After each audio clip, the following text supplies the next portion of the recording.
자신감을 갖고 있다 보시면 됩니다. Nah, untuk teman-teman, kali ini saya akan kembali lagi membahas mengenai kabar terbaru dari Timnas Indonesia. Dan di sini mungkin saya akan membahas mengenai persiapan timnasnya di Piala Asia untuk 2024 nanti. Banyak yang bilang kepada saya, "Bang, tolong upload perkembangan terbaru dari Timnas Indonesia dan bagaimana juga perkembangan dari 3 negara yang saat ini menjadi kompetitor dari Timnas Indonesia ya, yakni ada Irak, kemudian Vietnam dan juga Jepang." Nah, sebelum saya masuk ke pembahasan itu teman-teman ya, tentu saya masih ingat sekali dengan ucapan dari pelatih dari Irak ya. Pelatih Irak pun mengatakan bahwa sebenarnya Indonesia ini tak masuk dalam strategi bagaimana dirinya nanti untuk mempersiapkan tim Irak, karena yang dipersiapkan untuk bisa mematangkan strategi untuk timnas Irak itu adalah Jepang dan juga Vietnam. Artinya memang Indonesia secara tidak langsung itu tidak diunggulkan oleh pelatih Irak. Nah, namun di sini saya akan langsung saja membongkar ketiga peta kekuatan dari tim ini. Ya, banyak yang bilang bahwa sebenarnya Indonesia ini akan menjadi bulan-bulanan. Namun sepertinya dengan statistik yang memang ini akan menjadi poin penting untuk dibahas, sepertinya Indonesia tidak begitu mudah untuk bisa dikalahkan. Oke, di sini langsung saja saya akan langsung membahas faktor-faktor mengapa Indonesia ini tidak mudah dan juga Jepang. Namun saya melihat di sini untuk skuad terbaru dari Vietnam ya, saya melihatnya dari situs ya, ternyata Vietnam ini hanya 98,38 miliar.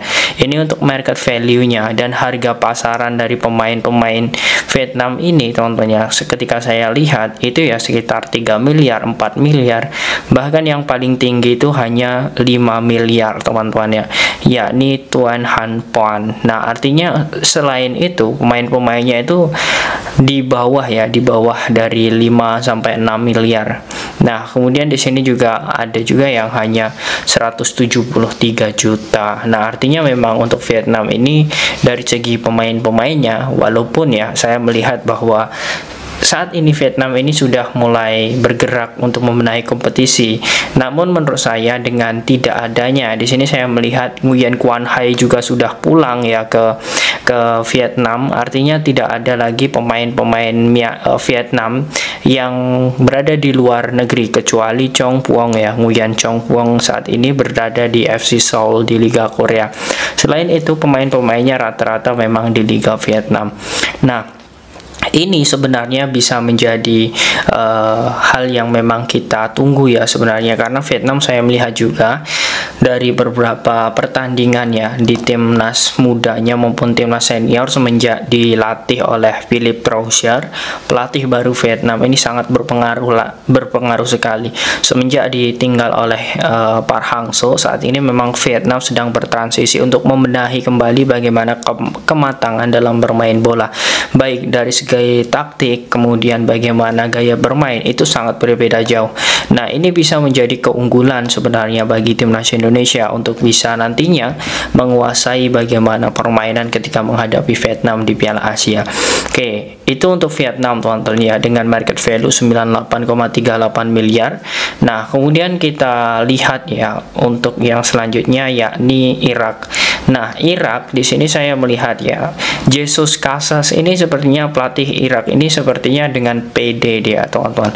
Saya melihat untuk pemain dari Irak ini memang memiliki market value yang sangat tinggi ya, karena ada satu pemain yang transfernya ini juga sangat luar biasa, dan ini yang membuat market value dari pemain Irak ini sepertinya memang sangat naik ya dari bulan ke bulan. Awalnya market value-nya itu memang lebih rendah dari Indonesia. Saat ini market value timnas Irak itu 227,26 miliar. Nah, artinya pemain tertinggi yang saya maksud itu adalah di sini teman-teman Kevin Jakob. Nah, Kevin Jakob ini saya melihat dia juga saat ini bermain di Liga Denmark ya bersama Aurun GF, dan kepindahannya itu memang memecahkan transfer klub ya, sehingga market value dari timnas Irak itu juga ikut naik. dan posisinya itu juga sebagai gelandang serang dan juga dia bisa ditempatkan sayap kiri. Ya, Kevin Jacob ini juga saat ini pemain yang saat ini memang menjadi bintang ya di timnas Irak, karena ya kita ketahui ada satu sosok yang memang awalnya dielu-elukan oleh media Irak, kemudian digadang-gadang akan menjadi pemain besar karena bergabung bersama MU. Ternyata tidak lama kemudian MU pun harus melepas pemain itu ke FC Utrecht, yakni Zidane Iqbal.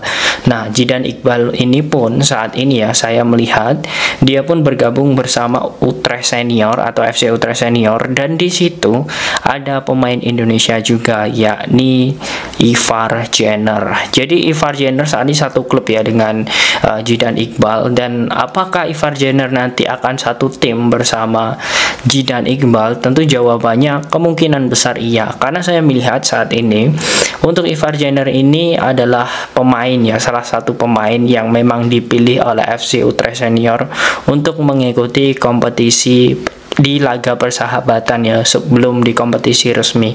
Nah, artinya peluang besar untuk promosi di tim utama untuk Ivar Jenner ini sangat tinggi sekali, dan bisa saja nantinya untuk Zidane Iqbal ini akan memiliki komunikasi yang baik dengan Ivar Jenner.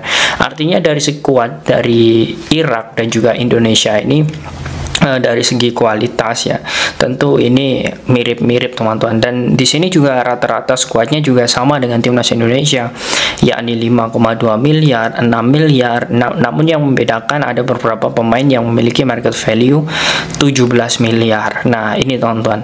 Nah, ini untuk market value dari timnas Irak. Nah, artinya ketika melihat ini saya melihat bahwa sebenarnya Indonesia nanti kemungkinan besar bisa untuk menyaingi atau bersaing dengan Irak. Mengapa saya bilang demikian? Karena saya melihat pertandingan terakhir dia saat melawan Palestina itu memang salah satu negara Arab ya, memang ini kurang lebih permainannya mirip, dan Indonesia pun saat melawan Palestina ya itu bisa dikatakan itu menang dari segi penguasaan bola, kemudian akredivitas bagaimana permainan timnas selalu menyerang, itu menurut saya Indonesia masih menang. Dan tidak keberuntungan Indonesia saat itu adalah kita tidak bisa mencetak gol. Itu saja PR timnas. Kalau kemarin itu kita menang ya, saya yakin untuk Irak ini juga akan lebih takut lagi terhadap Indonesia. Nah, dari segi peringkat memang jauh, namun yang jelas di sini saya melihat Indonesia masih bisa untuk bisa menyaingi Irak, karena dari pemain-pemainnya rata-rata ini juga sama teman-teman. Untuk pemain Irak ini hanya 4 ya yang berada di luar negeri, sisanya itu bermain di Liga Irak itu sendiri. Nah, 4 itu 1 di Denmark, kemudian Belanda, kemudian 1 di Arab Saudi, dan 1 membela Port FC di Liga Thailand. Nah, sisanya itu adalah pemain-pemain dalam negeri yang ada di Liga Irak. Nah, itu untuk timnas Irak teman-teman. Oke, kemudian yang selanjutnya saya melihat di sini timnas kita ya, Indonesia. Nah, Indonesia ini semenjak ini teman-teman ditambah 2 pemain yakni Ivar Jenner dan juga Rafael Struijk, market value dari timnas kita itu juga sangat tinggi sekarang, yakni 157,74. Artinya dibanding Vietnam yang hanya 98 miliar, ini sangat jauh sekali timnas kita. Bahkan untuk market value timnas kita ya dengan kualitas seperti ini teman-teman, saya sebelum lanjut ke market value, jadi market value itu menentukan dengan kualitas pemain. Semakin tinggi ya, semakin tinggi market value, artinya semakin tinggi juga kualitas pemain-pemain atau kualitas individu dari salah satu tim. Nah, termasuk Indonesia di sini.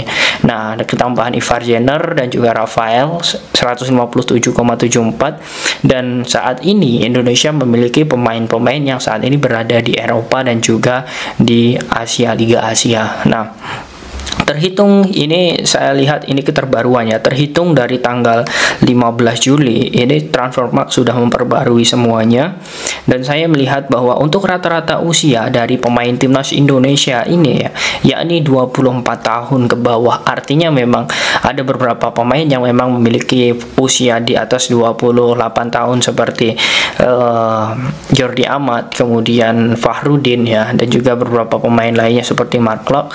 Namun sepertinya banyakan Indonesia ini pemain-pemainnya itu di bawah 25, 24, 25 tahun.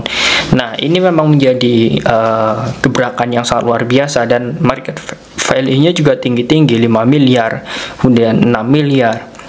Kemudian di sini pemain tertinggi yang memiliki market value yakni sosok Sandy Walsh yakni 34 miliar, kemudian disusul oleh Jordi Amat 17 miliar yang juga menjadi pemain termahal di Liga Malaysia. Artinya memang ini menjadi kebanggaan ya bagi kita untuk kita nanti bersaing di Piala Asia. Nah, kemudian untuk yang selanjutnya mungkin tidak perlu saya bahas yakni Jepang, karena saya ketahui Jepang ini memiliki ya kekuatan yang hingga 3 triliun ya, yang menurut saya ini sangat luar biasa sekali, dan kita harus bisa melihat berkaca kepada Jepang nantinya agar kita bisa memiliki sekuat seperti itu. Nah, teman-teman, ketika saya sudah melihat bagaimana market value dari beberapa tim tersebut ya, saya melihat sebenarnya Indonesia bisa bersaing, apalagi saya melihat di sini untuk timnas Irak ya, karena walaupun kita nanti ya diharapkan bisa juara grup, tapi kalau memang nanti kita tidak bisa juara grup, saya masih yakin sekali Indonesia bisa mengalahkan Vietnam ataupun Irak. Karena dari data ini saya melihat bahwa Indonesia dari segi pemain-pemainnya saat ini memiliki banyak sekali jam terbang di luar negeri. Oke, saya hitung terlebih dahulu ada sosok Asnawi, kemudian Pratama Arhan, kemudian Elkan Bagot, kemudian ada lagi Marcelino Ferdinand, kemudian Jordi Amat, kemudian Sandy Walsh, Sain Patinama ya teman-teman, dan juga beberapa pemain-pemain lainnya. Nah, itu saja yang bermain di luar negeri itu 7 teman-teman, dan itu semua adalah pemain-pemain yang diperhitungkan di klub atau memang menjadi pemain inti di klub. Nah, artinya Indonesia masih memiliki peluang besar ya untuk bisa menjadi pesaing nantinya untuk merebutkan di runner up ini ya. Dibanding Vietnam, bukan berarti saya menyepelekan Vietnam ya, hanya satu pemain yang saat ini berlaga di luar negeri untuk timnas Vietnam. Dibanding Indonesia 8, mungkin nanti ketambahan lagi satu sosok Cyrus Margono ya, yang memang akan diselesaikan urusan dokumennya sebelum Piala Asia. Nah, itulah teman-teman, artinya di sini setelah kita melihat beberapa data di situ, saya melihat apa yang dikatakan oleh pelatih Irak itu semuanya tidak benar, karena Indonesia dalam hal ini memiliki market value yang sangat bagus, kualitas timnas juga sangat bagus, kemudian bagaimana statistik dari Sintayong itu juga sudah berbicara. Semuanya Sintayong tidak pernah kalah kecuali melawan Argentina kemarin ya. Nah, bagaimana menurut kalian teman-teman dengan statistik ini? Apakah kalian yakin nanti Indonesia akan bersaing di Piala Asia dan bisa lolos di 6 besar bahkan 8 besar? Silahkan kalian tulis di kolom komentar.